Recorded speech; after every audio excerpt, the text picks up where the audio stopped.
খবর কি? আমার বুথের সবাই এসছে দাদা, ওই মাস্টার মশাই আসেনি।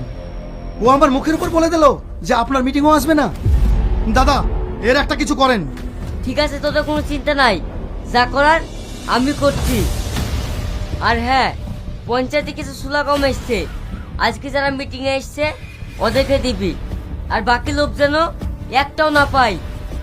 ঠিক আছে দাদা। আর শোন, ওই মমিনকে উচিত শিক্ষা দিয়ে দিবি, জানে আর কোনো মিটিংয়ে না যেতে পারে। আপনার কোনো চিন্তা নেই দাদা, ওর ব্যবস্থা আমরা করে ফেলবো।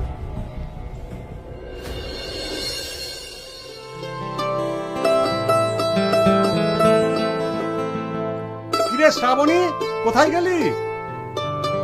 কিছু বলবো আব্বা? আরে আমি যে সেই গ্রামার বইটা খুঁজে পাচ্ছি না।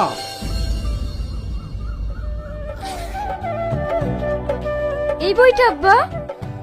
হ্যাঁ, এটা তোর ব্যাগে কেন? কালকে আমি এই বইটা পড়ছিলাম। ও তাই, উঁচু ক্লাসের বই থেকে আজকাল নিচু ক্লাসের বই পড়তে ইচ্ছা হচ্ছে নাকি?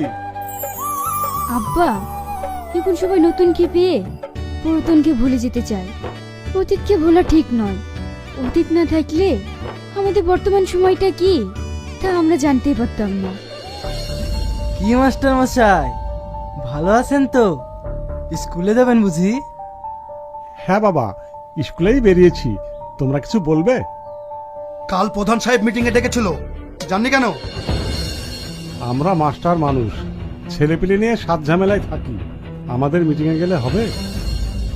যার স্কুলে চাকরি করে খাচ্ছেন তার মিটিংয়ে যাবেন না? চাকরিটা থাকবে তো? এই সব তোমরা কি বলছো বাবা? আমি তো চাকরি করি সরকারি স্কুলে। আমরাও তো সরকারের লোক, আমাদের কথা একটু ভাববেন না? তা না হলে